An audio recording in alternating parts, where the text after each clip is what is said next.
Okay guys, so welcome to the Crisis Management and Summer EPMs webinar, and this is basically so you guys can learn how to rock your summer operations. My name is Angela Schmitz, and I am your OGV Network Manager and your future MCBP Marketing, and I personally have such a passion for summer operations because in my 4 years of ISIC, I have dealt with and managed EPs over the summer for the last 3 summers.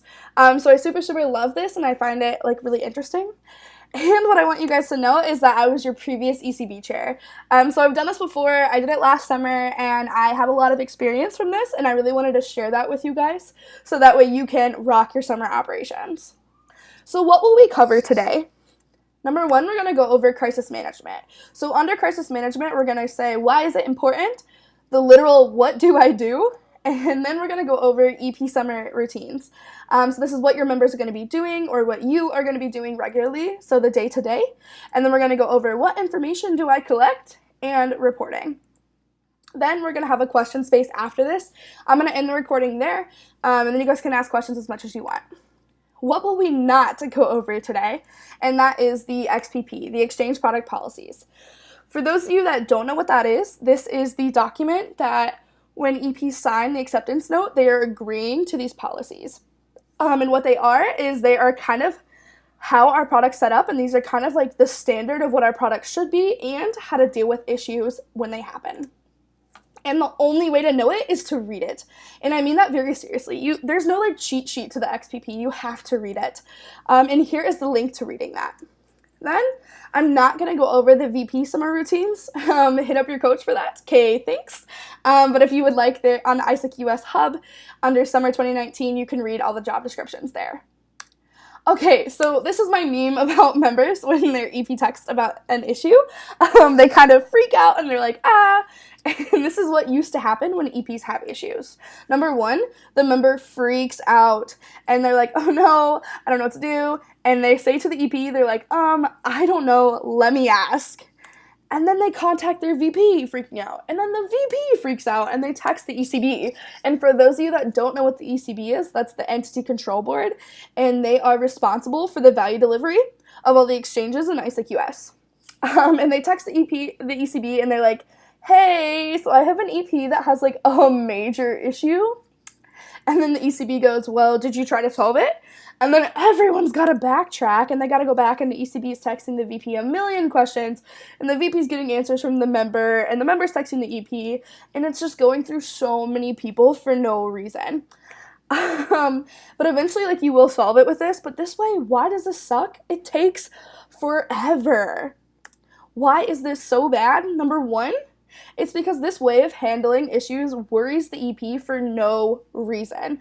Honestly, this makes EPs freak out. Saying, I don't know, is so frightening to somebody that's abroad in another country. And number 2, it makes us seem unprofessional. We all know that we are professional, and we have policies and structures to back up what to do when things go wrong. But when we don't know, it makes us seem very unprofessional, and it hurts our brand. And number 3, it's not customer-centric.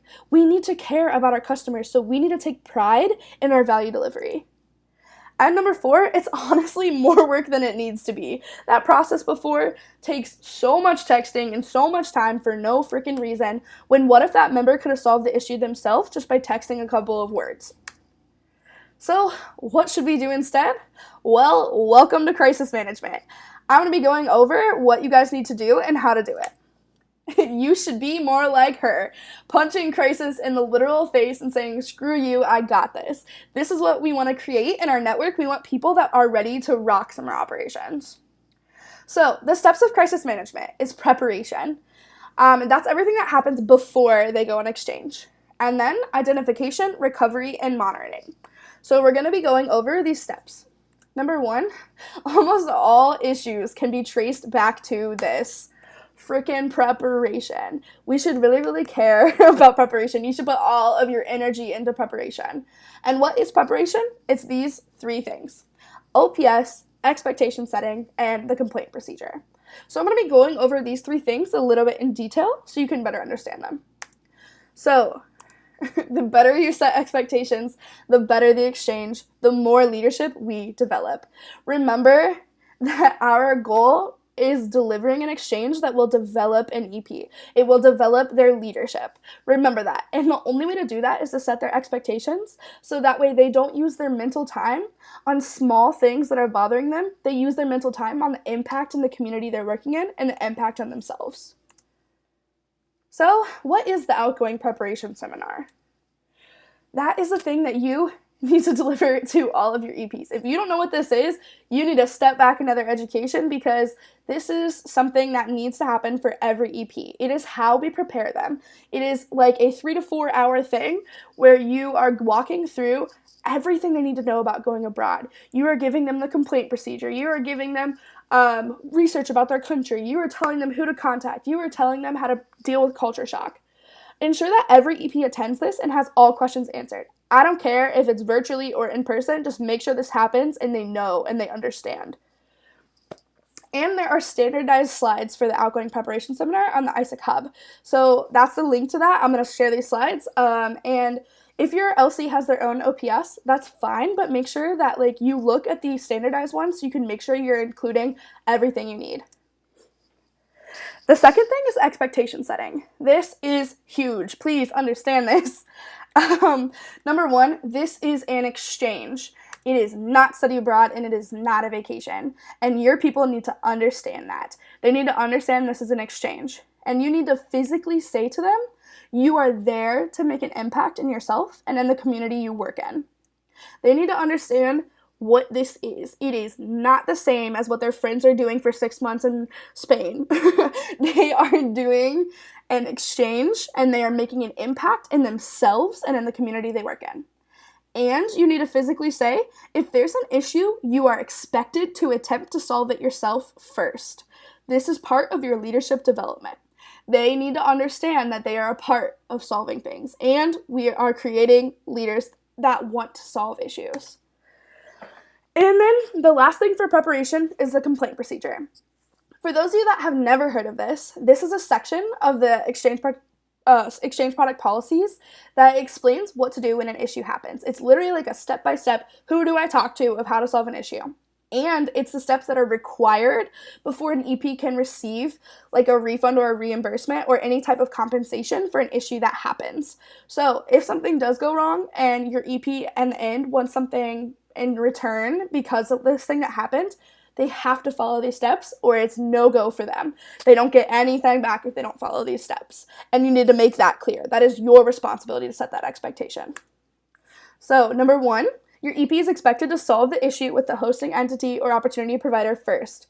That means if they show up and their job description said that they're going to be teaching English and just teaching English, but after class is over, they're expected to watch the kids for an hour or something, and they view that as babysitting. If the EP has an issue with that, they need to go talk to the people at the company, like the NGO, or message the hosting entity about it. That is something that they need to attempt to solve themselves first. If they can't get that solved, then they're going to contact the sending entity. That's you guys. They're going to talk to them. And then what you are going to do is the sending entity and the hosting entity are going to talk to each other and they're going to attempt to solve the issue.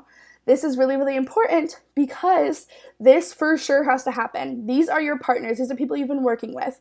And you need to make sure that you guys can come up with, solve small issues like this yourselves. And then the next two steps are things that are more national level and global level, is that if both of those don't work and you can't solve the issue, then you're going to contact your ECB, your Entity Control Board, and they're going to help you to solve it with the other Entity Control Board of the other country. And if that fails, then it's going to go to the International Control Board, which is controlled by ISAC International. And they handle more serious cases of things that happen, but also all of those cases follow the complaint procedure. And the most important thing to remember here is that your EP and you are responsible for solving issues just as much as the national level. We need you to be comfortable, confident, and calm. Remember that. You need to walk into summer operations ready to go. So make sure that you understand that your EP and you are responsible for this. The next step of crisis management is identification. The more we know, the faster it goes. A lot of times the ECB will get a text from a VP that'll be like, hey, I have an EP that has an issue. And the ECB goes, what's the EP's name? What's the issue? Where are they going? What country are they in? What LC are they working with? Can I have their EP ID? And they're going to ask them a million questions. But it'd be so much faster if you followed these steps. So the 3 steps of identification are ask questions, keep calm, and contact the troops. Remember these 3 things, because if a crisis happens, these are the 3 things you need to do. So ask questions. Number 1, what if the EP says, they're telling me I have to find my own accommodation? What you should say in response is, okay, what did the LC tell you about your accommodation before you arrived? So look into, did the hosting entity tell them they'd have to pay for their own place? Did the hosting entity say they had to pay the TN fee or they wouldn't get accommodation, etc.? And you need to say, where are you now and are you okay? The first question shows that we're developing leaders, that we are setting expectations, that we are showing, looking into our policies and, really, really being professional. And the second is making us customer-centric. We are showing that we freaking care about their safety and we care about these people. You need to make sure that you are not just one or the other of these people. You need to make sure you're both. And remember that. Then, keep calm. So, number 1, the EP is almost never in danger. In my 4 years of ISAC, I have dealt with 1 EP that was in danger, and it was because of an injury. So, seriously, most of the time, this is something that, your EP will be okay, they're not going to get hurt, they can handle this for a few more days. The host entity are ISACers too. Oh my god, please remember this. They are ISACers. They make mistakes just as much as you do. Their job is freaking hard, and you need to remember that. You need to remember that they are in this with you. They are not the villain. And number 3 is most problems can be solved in 48 hours. Remember that. Most of them is just telling an EP, dude, this is not a first world country. A lot of times it's just texting them and calming them down. And we're going to talk about that more. And then the third is contact the troops. So number 1, tell your VP. This is reporting to them. If you are the VP, make sure you document it. And 2, contact the ECB. And I don't mean this in I need help, like the complaint procedure says. I mean this in keeping them informed in what's going on. So, hey, just letting you know, I'm dealing with an accommodation issue. I just wanted to tell you in case it doesn't get resolved and we need you later. So this is just kind of updating them. So that way, if you have to text them for help later, it's not they get blindsided and they don't know about this, and it's been happening for a week. It's oh, I remember you texted me that. Yep, I've been, waiting for this to happen, whatever, and they are ready to help you. So that is identification. But before contacting the troops, there's a couple things I want you to ask yourself. So, is the EP in danger? If yes, contact help immediately. Is it a complaint or is it an issue? If an issue, contact help. A lot of times, the things that EPs are saying to you is just a complaint. Remember that they're in another country and that they have culture shock, and they might just be looking to you as a support system. They don't want to freak out their parents by complaining about this, so they text you about it because they know you're going to be understanding. Remember that you are another person that they are leaning on this exchange, and it might just be a complaint. Not everything the EP's asking for action on. They're just asking for support. And the last is, can I handle this myself? If no, contact help. If yes, solve it, and then tell your VP after you fixed it. Next section is recovery. So find a solution. This is where we become solution-oriented. So there's 3 people you need to work with. Work with the IR, work with the EP, and work with the ECB. So if the issue, after you've identified the issue, work with your IR. You and your IR are a partnership. Remember that. You work together. This is not something where they are the bad guy and you are the good guy. This is you guys as a partnership. Nothing goes perfectly. Respect that their job is hard and they had good intentions. The more you burn that in your brain, the better. They are ISACers. So a lot of times if an issue happens where an EP shows up in a country and there's no job for them, there's no place for them to go, their exchange no longer exists, and you're like, oh my god, and you're freaking out. A possible thing that could have happened to the incoming exchange is that the NGO pulled out of the contract. And then they're dealing with their own crisis just as much as you are dealing with yours.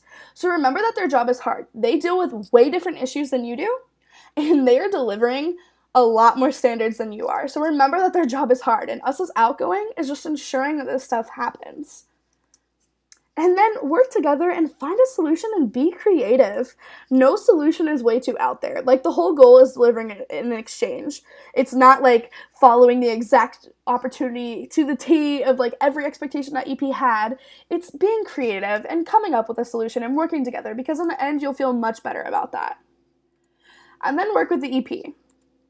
We are making leaders. Remember that. We are not making crybabies. We are not making people that are like complaining all the time and saying, let me speak to your manager. We are making leaders. So that means we are making people that are solution oriented and people that are willing to compromise.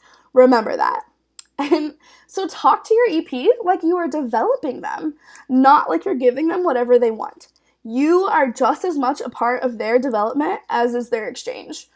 You need to understand that the way you treat them and the way you talk to them and the way that you react to the issues that they're having also is developing them.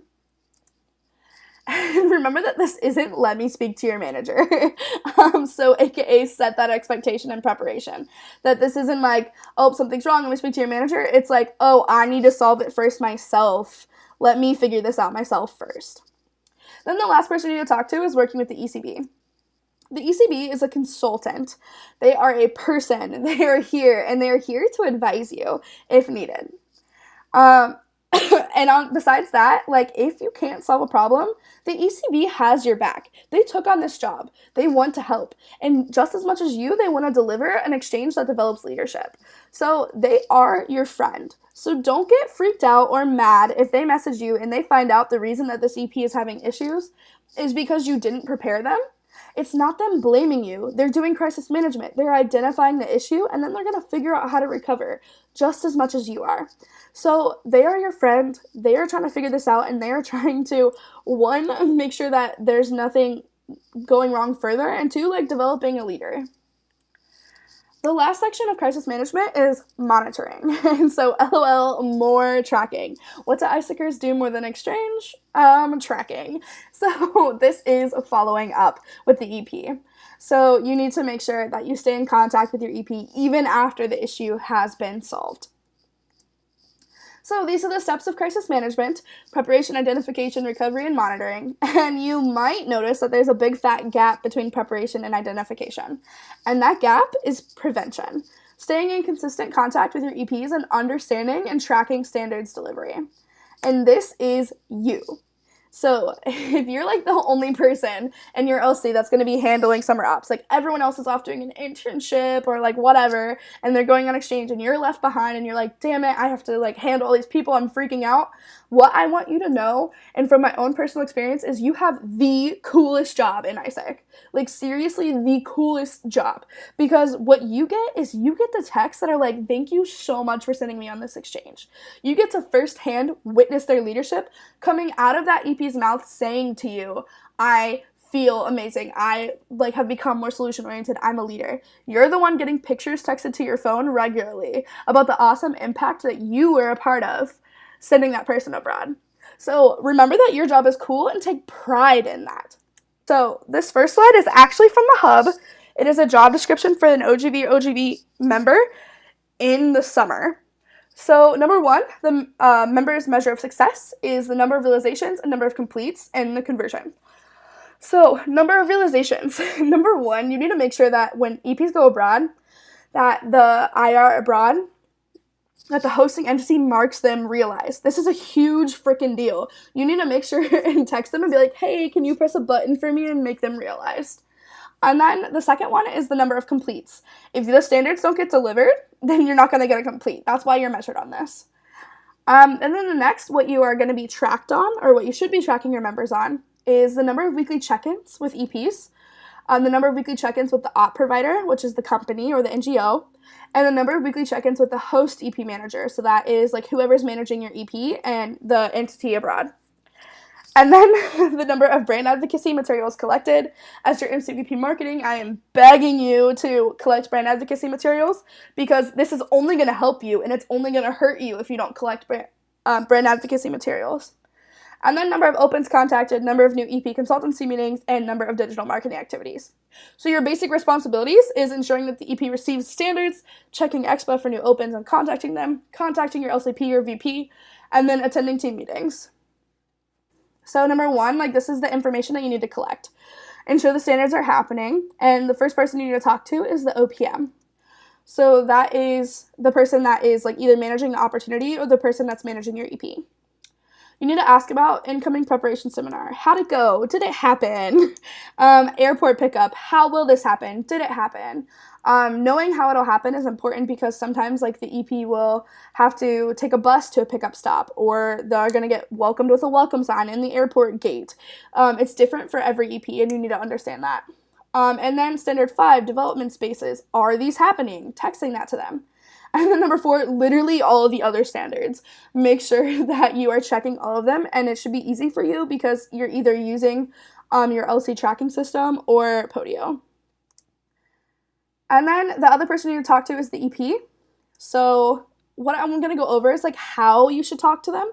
So number 1, you need to ask how was last week? Tell me about your job. Make them tell you about it. Make them tell you, oh, I did this and this and this, and this is my project, and this is how it's going, and this is how working on a team is. How are you? Are you adjusting to the culture okay? They will have culture shock. You need to understand that they're going to freak out. There's going to be a time when they literally I'm coming home, and you have to calm them down. So as much as you can, ask them, are they adjusting okay? Have you been sleeping okay? I know living in a new place is hard. Talk to them like you care. This is being customer-centric. This is caring. Literally, did you sleep okay last night? And the reason I ask this question is because if they say no to this, or if they say they haven't been sleeping okay regularly, that's a red flag. That means something's up. They're either freaking out or something in their accommodation is not getting them sleep. And they're going to end up becoming a worse EP if they continue to not sleep well. Then asking them, what's the hardest thing you've had to deal with so far? How'd you deal with it? I know this sounds like an interview question, but this is one of those developmental questions that you need to make them think about what they're doing abroad. Let them reflect on how hard this has been for them and how they've overcome it and how awesome they've been at dealing with this crap. And then anything you need my help with, or what do you need my help with, asking them that question opens up to them, because a lot of times an EP will have an issue their entire exchange and not tell you. And it's because they didn't feel comfortable with you. And that sucks because you could have helped them and it could have made that experience way better for them. But just because they didn't feel comfortable asking you for help, that sucks. So let's make sure that we are open to that. And then the reporting that you need to do. So number 1, you need to be collecting content. So here is the link that you should send to your EPs weekly to collect content. Please ask them regularly to submit this. And the only thing that's going to do is freaking help you, because then you're going to have photos and testimonials from them from before their exchange, during it, and after. So that's going to give you guys a lot of awesome stuff to work with in the next semester and for your digital marketing. It's all for you. And then set expectations that this is required, honestly, so that your LC actually gets content. So if you need to send an email to all your EPs right now and be like, hey, we forgot to set this expectation. We want to let you all know that, we really do expect that you, submit content to us. We need at least 5 photos and 5 videos and a testimonial. They'll do it. EPs will do that because they don't know that, it's not 100% required, but it kind of is. And then the second thing you need to report on is standards. And that's tracking it on Podio or your LC value delivery tracker. Hashtag ask your VP, because every LC does it differently. So if you're the VP proxy, you need to find out how your VP wants you to track. And if you're a member, ask your VP how you should be tracking. And then these are those misaligned expectations I was talking about. I personally dealt with these, and VP OGVs, this was on your network call. So number 1 is accommodation. A lot of times EPs are not aware of the roommate or the host situation. So they will show up and they'll be like, I have 4 roommates and I have 1 bathroom, and they'll freak out. Or they were not aware of the living conditions. They might be living with cold water and a tin roof and a brick wall, which was what my exchange was. And they, because their expectations weren't set, they're going to freak out. Or they were not aware of the distance from the project. A lot of times in Peru and Argentina especially, they have to commute to work anywhere from 30 minutes to 2 hours to work. And it's not a safety thing. It's not the LC sucked at finding them accommodation. What that is normal. In Peru and Argentina, it's freaking normal to commute to work that long. And, like, if you set that expectation with your EP, then they're like, oh, it's just a culture thing, not like, oh, ISIC screwed me. So make sure you set these expectations. And so how can you prevent these things from happening? Is set expectations about sharing rooms. Almost never will an EP have their own room, so you might as well tell all your EPs they're sharing a room. And if they're not, they're going to show up and be like, yay. And then the second is set expectations of what it's common for a working class family in that country. So look it up and tell them, or ask the host entity what it's like. A lot of times they won't have Wi-Fi. A lot of times they won't have a dryer. They might have to hand wash their clothes, or they might not have hot water. And a lot of times it's, like, simple breakfast. Like, you literally get, like, Jolly Rancher for breakfast, or, like, a cup of milk, or, like, you have to go down the street from a tienda and get an egg from the vendor if you want breakfast, etc. And then also for the distance from the project, literally right now, like, they can look up where they're living address to where they're working and see how far it is, and that will set their expectation right now of how much they have to commute. And then another common misaligned expectation is job description. A lot of times there's not enough info about the actual NGO the EP is going to be working with. Or the EP is not prepared for teaching and coming up with lesson plans. That one happens so much. So, like, the EP will be like, the job description will say teach English, and when the EP arrives, they expect, like, somebody to hand them a lesson plan, and, like, you need to hit these targets, and, like, here's a textbook. And a lot of times it's not like that, and they're going to show up and they're going to say teach English, and the EP has to come up with an entire 6 weeks of lessons. And that's because, like, we need to challenge them. This is a developmental experience. And then language barriers at work. So how can your EPM prevent this? Get the website of the NGO, set up a call between the EP and the company, or, like, set up a call between them and the host entity to help them, like, not freak out. Set expectations about being self-driven in the project. So let them know that, like, you're gonna have to work. This is not, like, a quick, like, volunteer, like, I just plant a couple flowers today. It's gonna be, like, some work, and they need to understand that. And then also have the EPs download Duolingo and start practicing. This app is free, and it has almost every language on it. So it'll give them, like, make them feel more comfortable with the language before they arrive. And then a lot of times if the EP's, like, workplace doesn't speak English, you can ask the host entity to match an ISICer with them that they'll text regularly, that they'll have somebody that speaks English. Okay, so that is honestly everything for you guys. I know that was a lot of info, so now it's time for the question space. And with that, I'm gonna, like, end the recording, and thank you so much for attending.